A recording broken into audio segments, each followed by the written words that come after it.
Hay unos elementos importantes aquí en estos pasajes. Hay un personaje que es David. Como ustedes lo vieron aquí, una persona que fue rechazada, ¿verdad?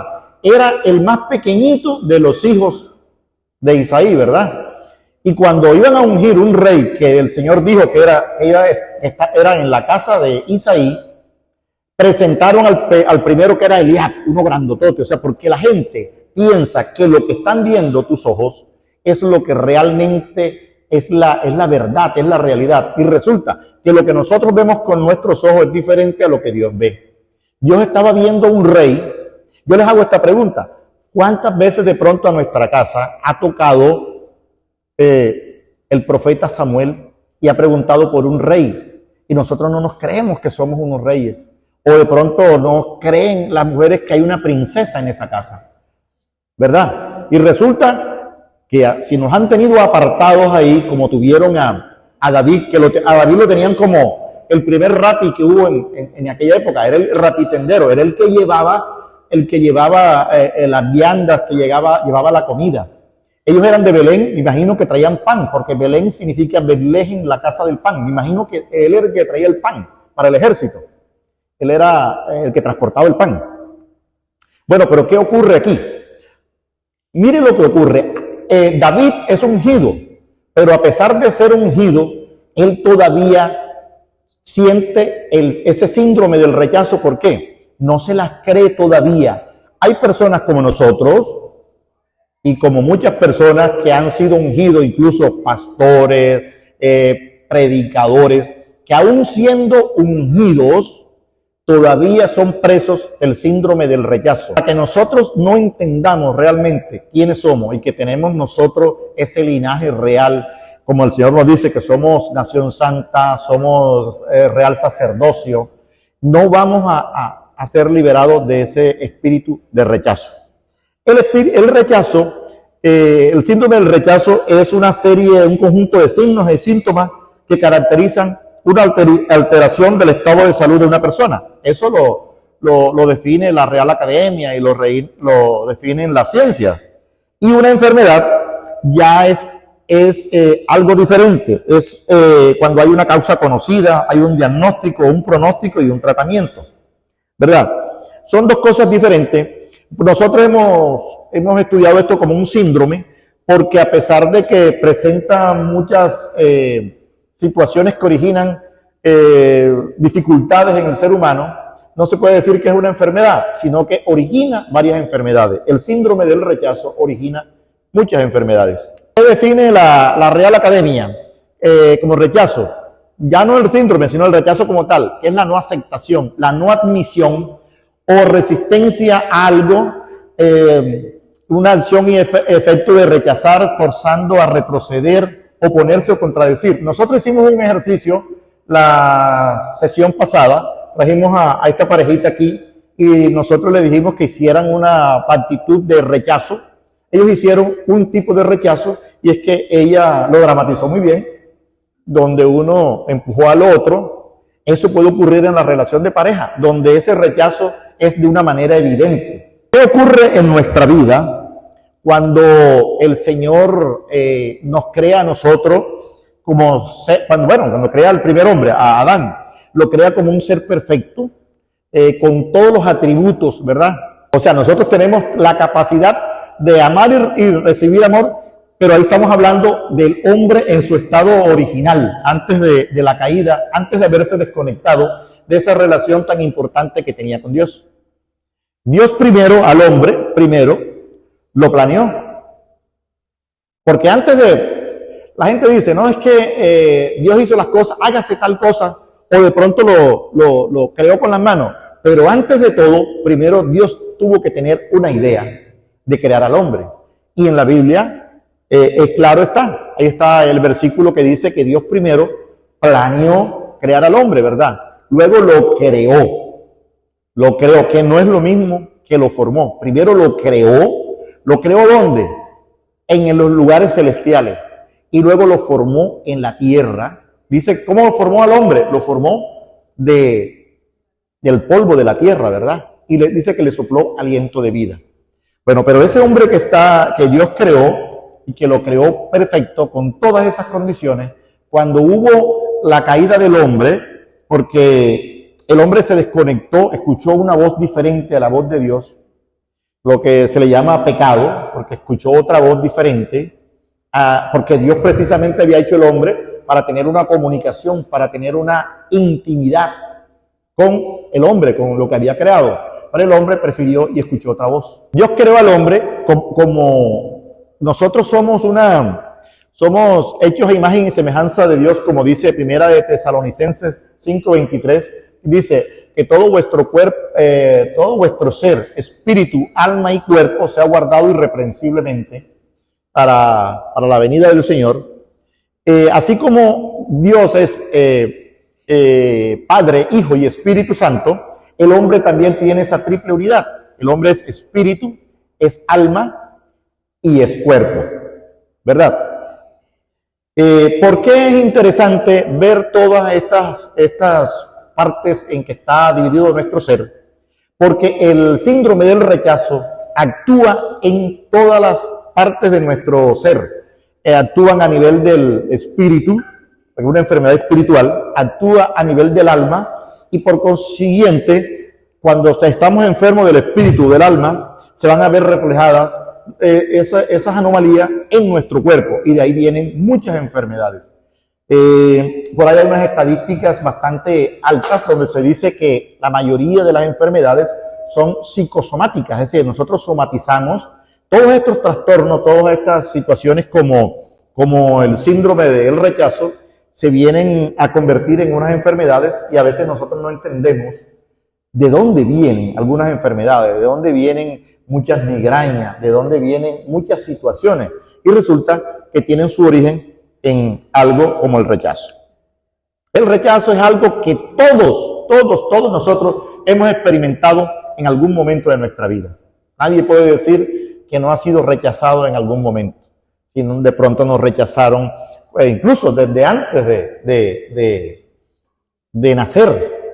Porque resulta que se dice que cuando una persona es concebida, actúan 3 tipos de hormonas.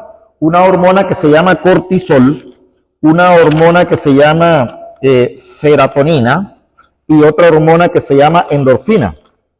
Cuando una relación de pareja está hecha realmente con amor, actúan esas dos hormonas, la endorfina y la serotonina. Son las hormonas que producen felicidad. Pero hay situaciones en las que se puede dar una concepción solamente por un simple placer sexual, y se originan que esas personas, hay más presencia del cortisol, y genera algo totalmente diferente a las personas que fueron engendradas, que fueron pedidas a Dios, que fueron deseadas. Es decir, es un tipo de rechazo que de pronto es ni siquiera sin haberlo planeado. El rechazo provoca que no podamos percibir el amor y la aceptación, y lo mismo que la seguridad. El rechazo también es usado por el enemigo para debilitarnos y destruir y alejarnos de Cristo. ¿Por qué es una arma para el enemigo? Porque cuando nosotros tenemos un problema de rechazo, nuestro espíritu se va debilitando, y en medio de nuestra debilidad somos presa de muchas situaciones. Resulta también de la negación del amor. Es usado por el enemigo para debilitarnos y destruirnos, alejarnos de Cristo, y resulta de la negación del amor. ¿Te acuerdas que habíamos dicho que nosotros fuimos hechos en amor? ¿Qué nos trata de demostrarle el enemigo?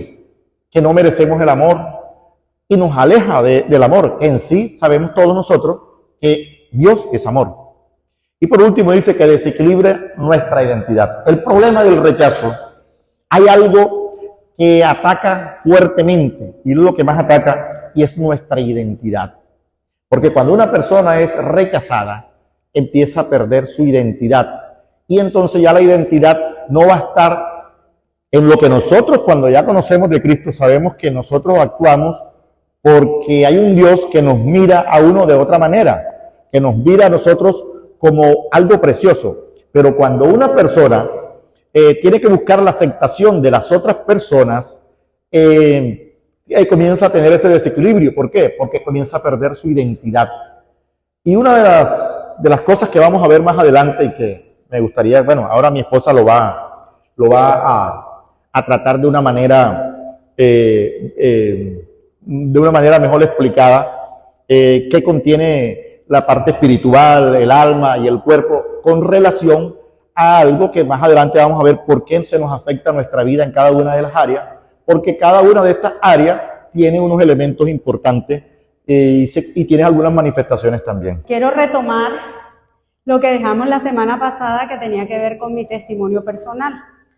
Recuerdan que yo les conté lo que yo había descubierto a través de un seminario donde me invitaron a conocer sobre lo que era el rechazo, y ahí descubrí que yo sufría de ese síndrome del rechazo.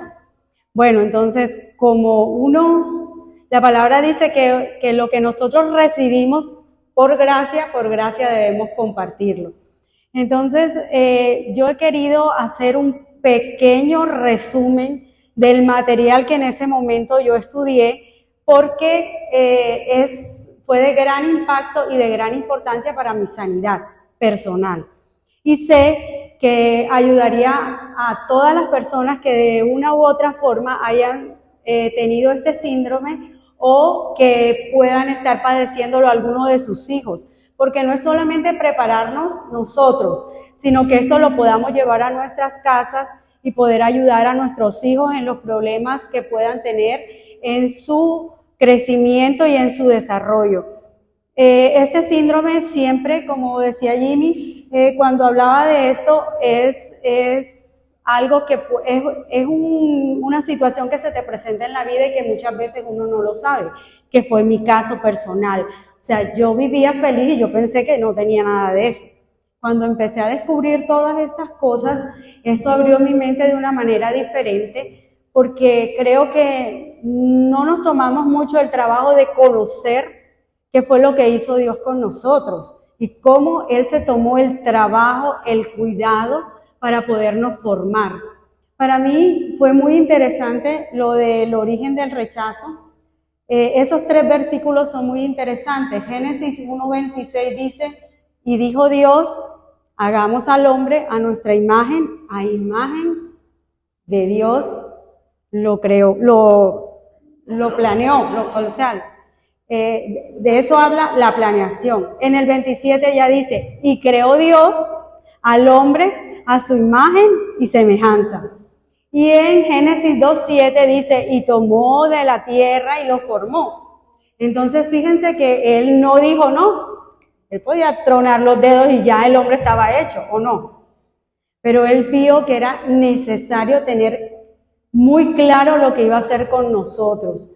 Y por eso se tomó el trabajo de planear, de mirar. Y si quería que nosotros fuéramos como Él, tendríamos que parecernos a Él.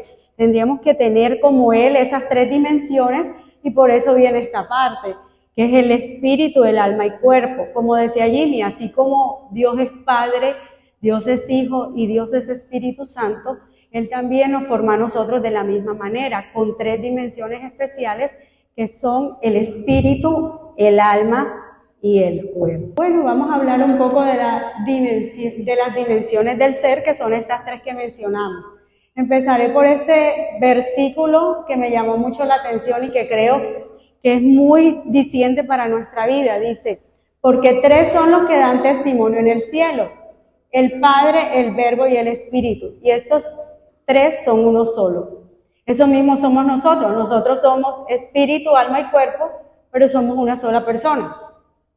Entonces es importante tener en cuenta esto, porque todo lo que nosotros tenemos dentro de nosotros está creado a imagen y semejanza de Dios, y necesitamos cuidar esas 3 dimensiones que Dios nos ha regalado, porque si una de ellas falla, nuestro ser está fallando. Bueno, empecemos a estudiar entonces cada una de estas áreas: el espíritu, el alma y el cuerpo.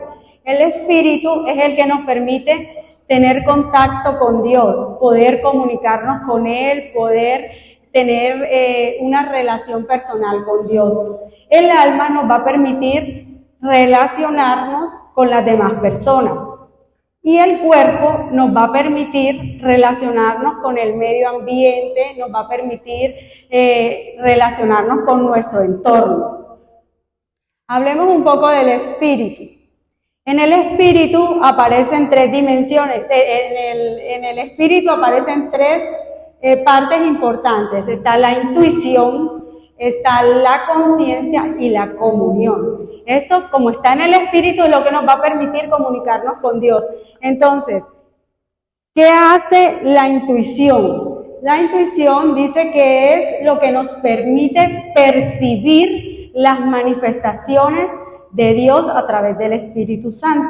Entonces, para nosotros poder entender las manifestaciones de Dios, es decir, lo que Él quiere enseñarnos, cómo nos lo quiere enseñar, es necesario que nosotros pongamos en acción la intuición. La conciencia dice que es lo que nos permite a nosotros discernir entre el bien y el mal, lo que es bueno, lo que es malo. Es lo que nos permite entender. ¿Recuerdan cuál fue el árbol que el hombre se comió allá, o el fruto del árbol que el hombre desobedeció? Del árbol del bien, el bien y el mal. Ese fue el árbol que él tomó. Por eso decía que se hacía más sabio, porque iba a conocer qué era lo bueno y qué era lo malo. Y a través de la conciencia nosotros vamos a poder discernir qué es bueno y qué es malo.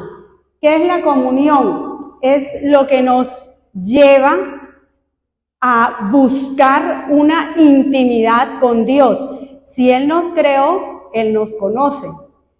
¿Qué nos toca a nosotros? Aprender a conocer a Dios a través de esa comunión que deberíamos tener diariamente con Él.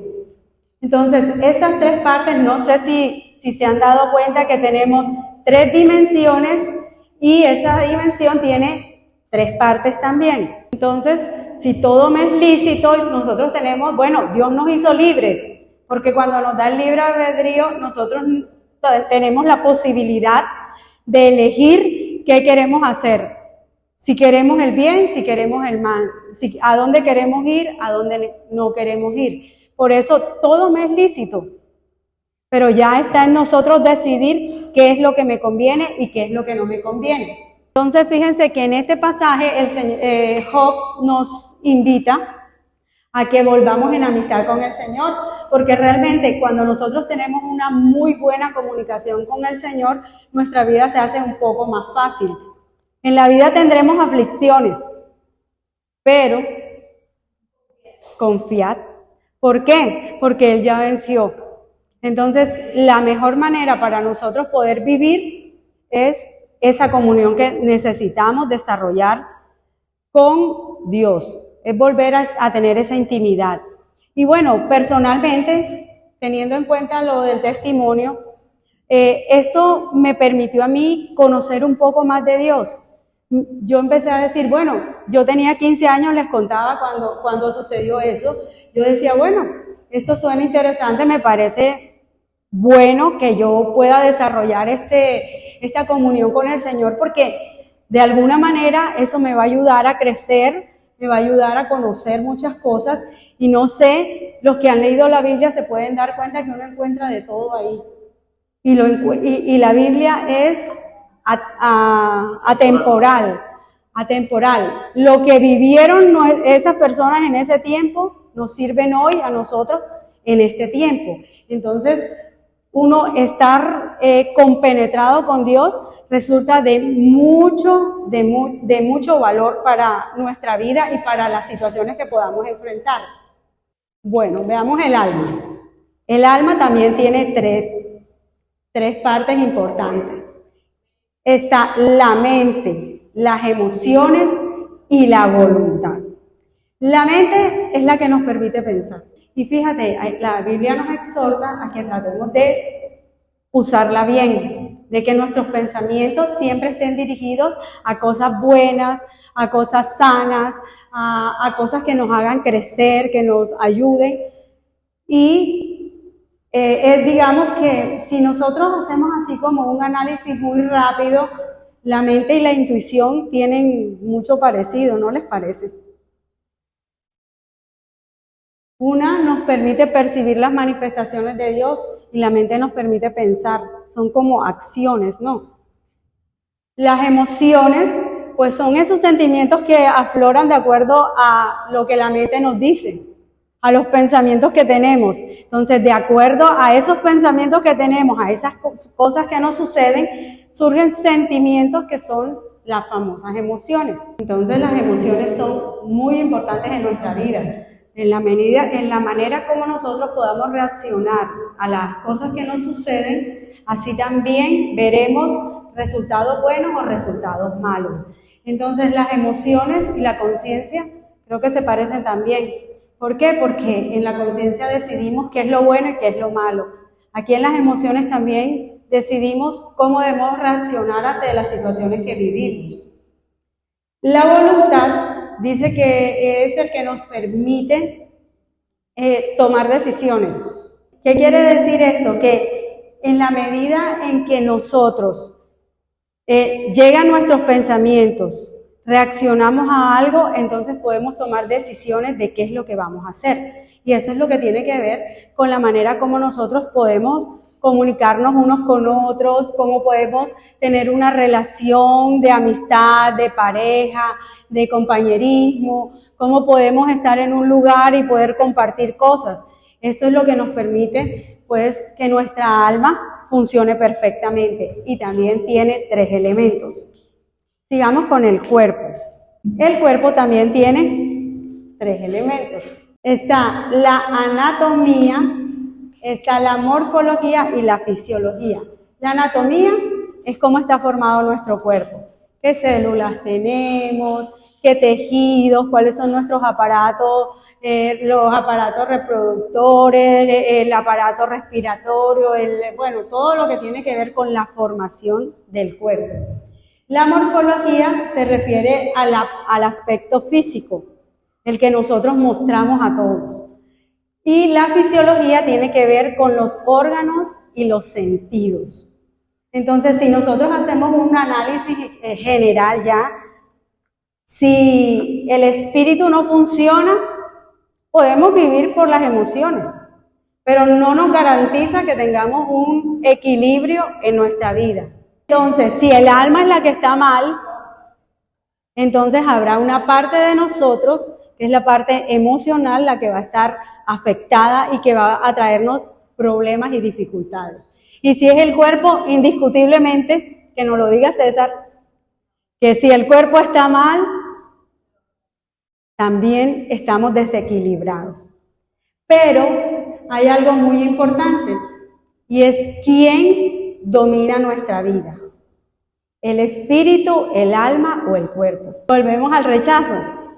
El rechazo dice que produce más rechazo. O sea, es necesario que las personas, cuando llegan a entender que tienen este síndrome del rechazo, actúen inmediatamente. Porque en la medida que van pasando, el rechazo se convierte en un círculo vicioso, que se repite, y en la medida que se va repitiendo, va trayendo más conflicto, va trayendo más destrucción y va trayendo más desorden en la vida del ser humano. Entonces, el rechazo, como decía Jimmy, es eso que nos lleva a tener un vacío que muchas veces ni siquiera sabemos por qué. Pero Dios siempre nos está preparando para todo. Por eso, Él nos regala este versículo. En el Salmo 21:10 dice: aunque mi padre y mi madre me abandonaren, con todo Jehová me recoge. Ese es mi versículo, el versículo con el que Dios me trajo a sus pies. ¿Por qué? Porque cuando ya yo entendí lo del síndrome del rechazo que tenía por el abandono de mi padre, yo decía, bueno, realmente mi mamá tuvo que trabajar y también recibí un abandono por ese lado, porque ella tenía que irse a trabajar, yo no la veía, yo no compartía muy poco con ella, y eso también es un rechazo. Entonces, no lo hacía por mal, porque no es un rechazo que lo hizo porque me abandonó, no, lo hizo por una necesidad. Pero cuando no conocemos de esto, eso también nos empieza a afectar.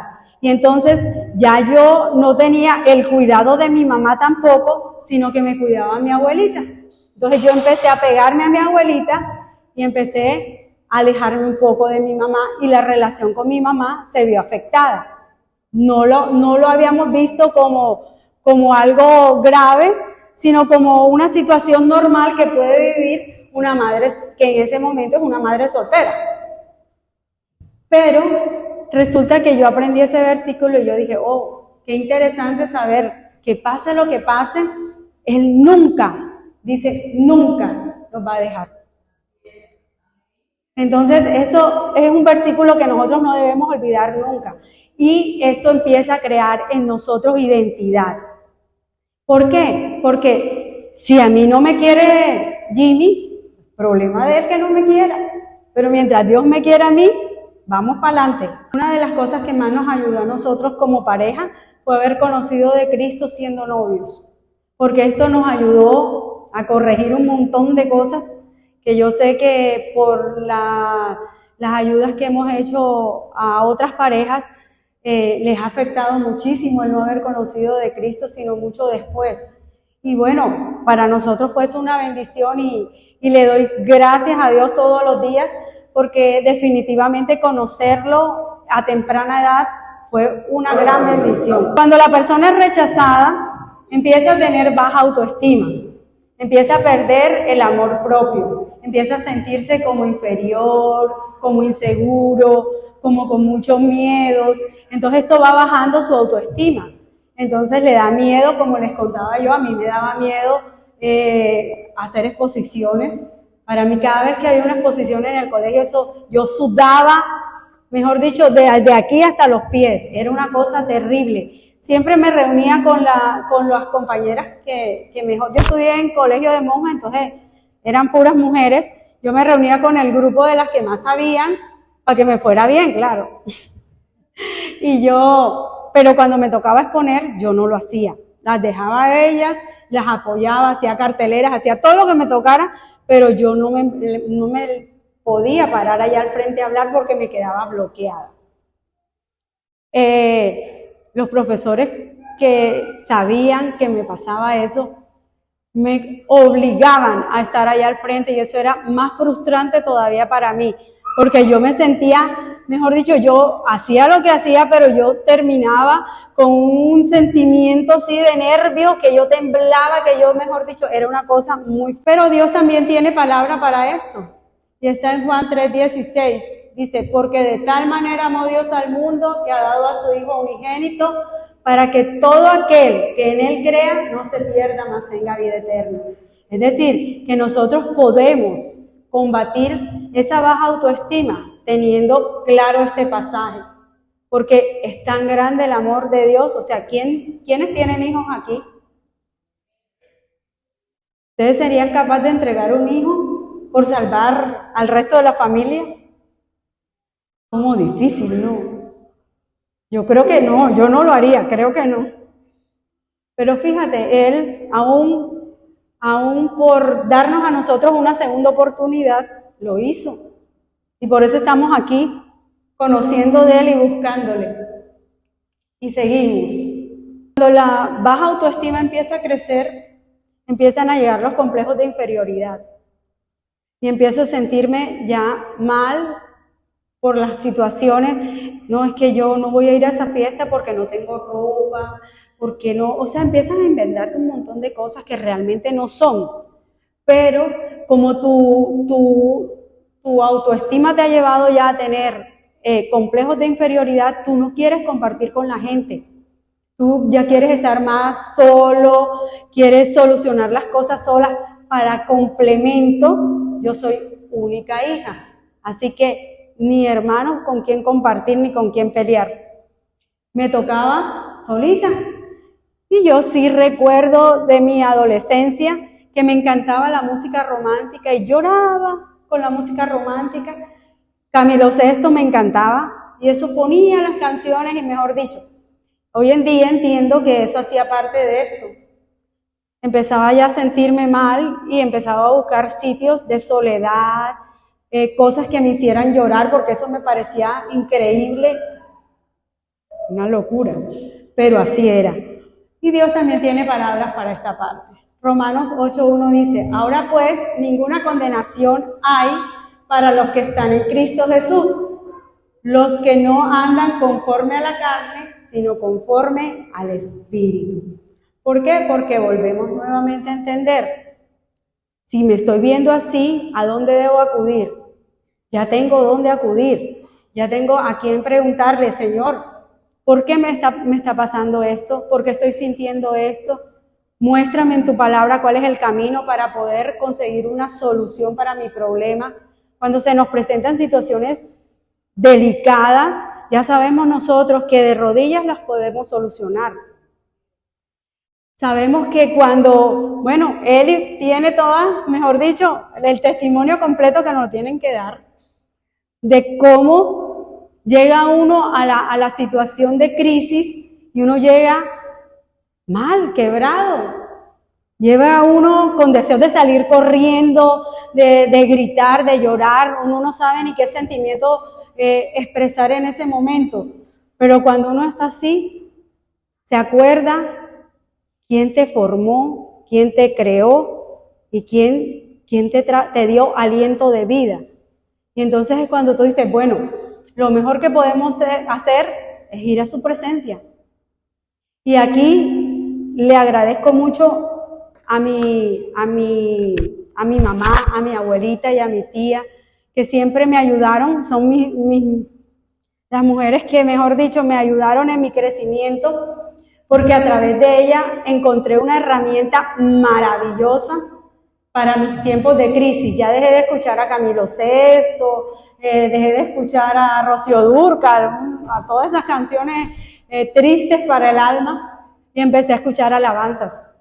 Empecé a descubrir en la alabanza una herramienta riquísima para uno poder salir de las crisis, para uno poder despejar la mente y ver el panorama como debe ser. Porque es que cuando estamos en crisis, todo lo vemos mal, todo lo vemos oscuro. Por eso el águila no soluciona sus problemas desde abajo. Él se va a lo más alto de la profundidad para poder ver el panorama completo y entonces decir, sí, tengo que hacer esto, si me meto por aquí, si me meto por allá. Eso nos pasa a nosotros cuando vamos a la presencia de Dios. Entramos en esa altura para poder ver el panorama de lo que estamos viviendo y buscar la solución adecuada para esto. Con la manera como empezamos a responder con conductas negativas. Entonces empezamos a tener iras, peleamos con todo el mundo, empezamos a responder mal, empezamos a tener rebeldía, mejor dicho, empezamos a tener una cantidad de actitudes, peleamos con nuestros padres y terminamos siendo groseros porque ni siquiera nos damos cuenta que lo que estamos haciendo está mal. Porque es la manera más fácil de poder bajar lo que significa tener un complejo de inferioridad, de sentirte atrapado en una situación que ni siquiera entiendes por qué la estás viviendo. Y empiezas a tomar unos patrones de vida que te van cuadriculando la vida. Entonces empiezas a decir, yo tengo que hacer las cosas de esta manera porque así es que me va bien. Yo no puedo hacer esto porque esto no me sirve. Y empezamos a crear una conducta en nuestra vida que nos cuadricula la vida. Empezamos a tener dudas en todas las cosas, empezamos a tener miedo por todo y empezamos a repetir estas conductas y volvemos a empezar el ciclo. Pero hay palabra también, dice Gálatas 5:25, si vivimos por el Espíritu, andemos también por el Espíritu para eliminar esas conductas negativas. Pero el rechazo produce más rechazo y volvemos a repetir el ciclo y volvemos, pero ya esta segunda vez no con la misma tranquilidad como lo hacemos la primera. Ya hay un poquito más de fuerza en cada una de esas etapas. Y en la medida que va pasando el tiempo y que vamos creciendo y que vamos viendo y que vamos compartiendo con otras personas y vamos sintiendo, porque es que el rechazo es un síndrome que todo el tiempo va a estar a tu alrededor. A ti te pueden rechazar en un trabajo, a ti te pueden rechazar en un restaurante, a ti te pueden rechazar en el colegio. Ustedes saben lo fuerte que son los niños para criticar a los otros. Son crueles, son crueles. Y cuando nuestros hijos no tienen la identidad de Cristo, se dejan llevar por todo eso. Mira, a mí me aterraba el día que yo leí la noticia del niño de 8 años que se suicidó. Yo decía, Señor, 8 años. O sea, ni siquiera tenía conocimiento real de la vida. Y solamente el hecho de ver el rechazo en sus padres, no porque los padres lo trataran mal, sino porque sus padres peleaban delante de ellos. Y eso es una manera de rechazo. Entonces, él de ver esas cosas, decidió tirarse de su apartamento. Y yo decía, ¿cómo? O sea, 8 años. Entonces nosotros tenemos que aprender a ver lo que están haciendo nuestros hijos. Estamos en un tiempo crítico. Ahora vienen cosas para los colegios que, Dios mío, yo no sé qué va a pasar. La crisis de identidad que hay es inmensa. Como que ya los niños no pueden elegir qué sexo quieren tener. Si Dios nos creó hombre y mujer. O sea, nosotros tenemos un sexo definido porque venimos con órganos que nos dicen qué tipo de sexo tenemos. No tenemos que elegir si somos o queremos o no queremos. No, es que somos. Entonces, necesitamos estar preparados para todas estas cosas y poder ayudar a nuestros hijos, a nuestros familiares, a personas que conozcamos que puedan estar viviendo y atravesando por lo que es el síndrome del rechazo. Los síntomas. Bueno, esta parte de los síntomas es bastante interesante porque nos abre un poquito más el panorama de lo que podemos estar viviendo o lo que podemos ver en nuestros hijos y que necesitamos estar apercibidos para poderlos ayudar o para poder ayudarnos nosotros mismos. En el rechazo existen 2 tipos de síntomas. Unos que son internos, que son aquellos que nos afectan en nuestra personalidad, en nuestra vida íntima. Son los que nosotros empezamos a tomar como algo importante para nuestra vida y lo tomamos como si fuera nuestra identidad. Son los síntomas internos y los externos son las reacciones que nosotros vamos a tener con las situaciones que se nos presenten con otras personas o en algún lugar. Y estos síntomas, los externos van a demostrar lo que tenemos internamente, porque lo que tenemos es lo que vamos a reflejar cuando los vivamos. Vamos a empezar estudiando los internos. Los síntomas internos. Empecemos con la ambivalencia. ¿Quién sabe qué es ambivalencia? La ambivalencia es la capacidad de tomar decisiones. Estas personas no tienen capacidad de tomar decisiones porque siempre están inseguras. Entonces, si hay inseguridad, no vamos a tener la certeza de qué es lo que queremos hacer. No vamos a tener la capacidad de tomar una decisión de acuerdo a lo que me gusta porque al final no sé qué me gusta. ¿Por qué? Porque es que yo no tengo claridad de qué quiero. Las personas cuando tienen el síndrome del rechazo tienen muchos miedos y esos miedos empiezan a crear también una serie de elementos en tu personalidad que tú vas fortaleciendo para poderte proteger, porque tú crees que en todo momento vas a encontrar el rechazo y eso te causa daño. Y estas personas sufren de ambivalencia, les cuesta mucho trabajo tomar decisiones, por eso son muy manipulables, porque pueden caer en manos de gente que las utilizan para poder conseguir logros, para poder conseguir muchas cosas, pero simplemente a estas personas las usan. Y entonces viene otra frustración más, porque eso es otro tipo de rechazo. Otra es la amargura. ¿Por qué la amargura? Porque son personas que se sienten frustradas, sienten que no tienen derecho a la felicidad, y cuando tú no sientes que puedes ser feliz, ¿qué termina siendo? Una persona amargada. Y empieza la amargura a hacer daño también en la persona. Y entonces empieza a llenarle de resentimientos, de falta de perdón, porque entonces ellos no van a querer perdonar a nadie, porque es que si yo estoy frustrado, si estoy amargado, es por culpa de ellos. Yo no tengo por qué perdonarlos, ellos son los que me están afectando a mí. Y empieza una serie de conflictos internos, lo que hablábamos allá, y empieza a dañarse la autoestima, y empiezan los conflictos internos que esas personas ni siquiera saben que lo tienen, ni siquiera saben. En mi caso yo no lo sabía, pero yo sí empecé a notar cuando empecé a ver todas estas cosas, que habían situaciones que yo vivía, pero yo le doy gracias a Dios que me permitió descubrir esto a los 15 años, porque si me lo hubiese permitido descubrir después de casada y con hijos, Dios mío, yo creo que hubiese sido difícil que Jimmy y yo estuviéramos juntos. Difícil de pronto que cuando el médico me dijo, no puedes tener hijos, yo hubiese creído más en Dios que en lo que estaba viviendo y en el diagnóstico médico, y hoy Dios me haya regalado 3 hijos. Entonces, son muchas situaciones que he podido evitar habiendo encontrado la solución a un síndrome que ni siquiera sabía que tenía. Otro, la desconexión emocional. Esto es lo primero que hace la persona cuando tiene el síndrome del rechazo. ¿Por qué? Porque es que ellos no se sienten amados. Ellos, por el contrario, se sienten siempre atacados, se sienten dolidos, se sienten con frustraciones. Entonces, ¿ellos qué hacen?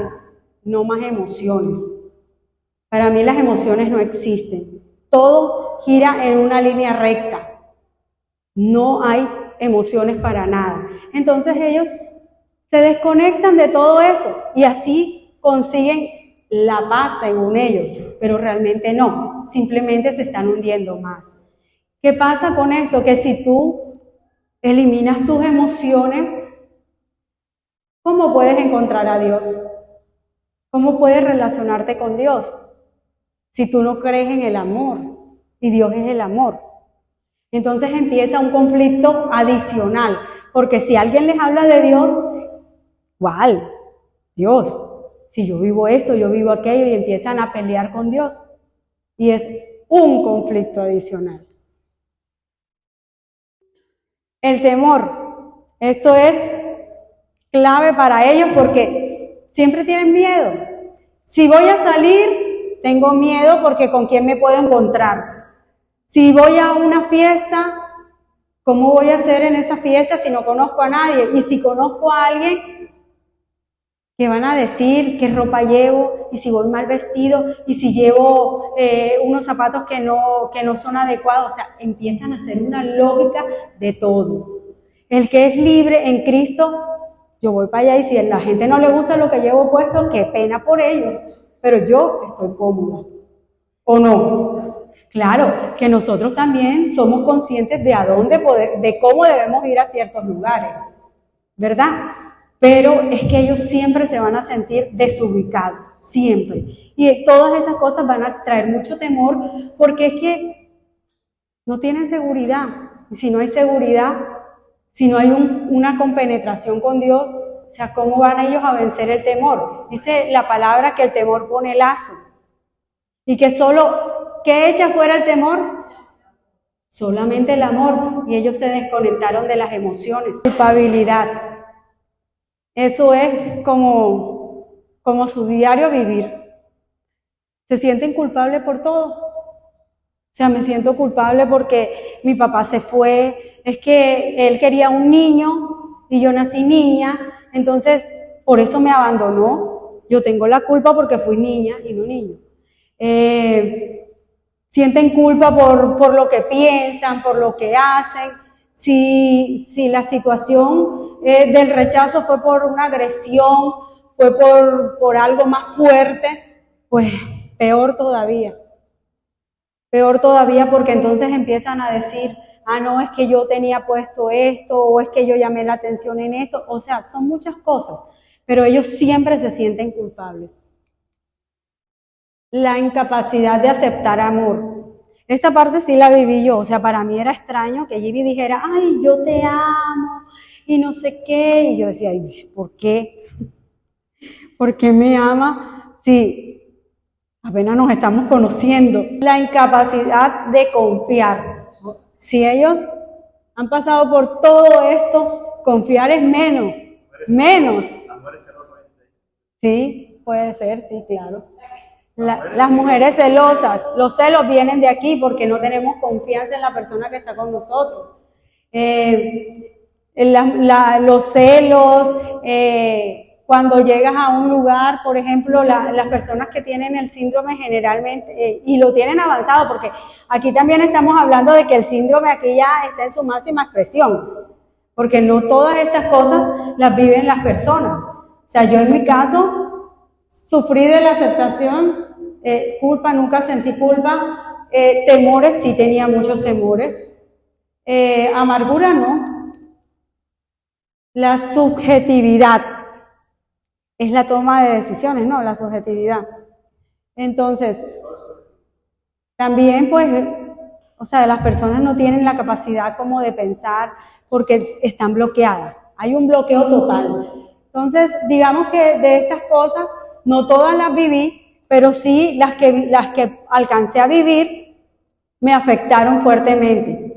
Y cuando conocí de Cristo, ya empecé ese proceso de sanidad y para mí fue increíblemente especial. Bueno, vamos a ver entonces los externos. Los externos son las respuestas a lo que encontramos en nuestro entorno.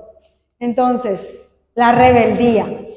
Una persona que tiene tantos temores, que tiene tantos conflictos internos, nunca aceptará la autoridad.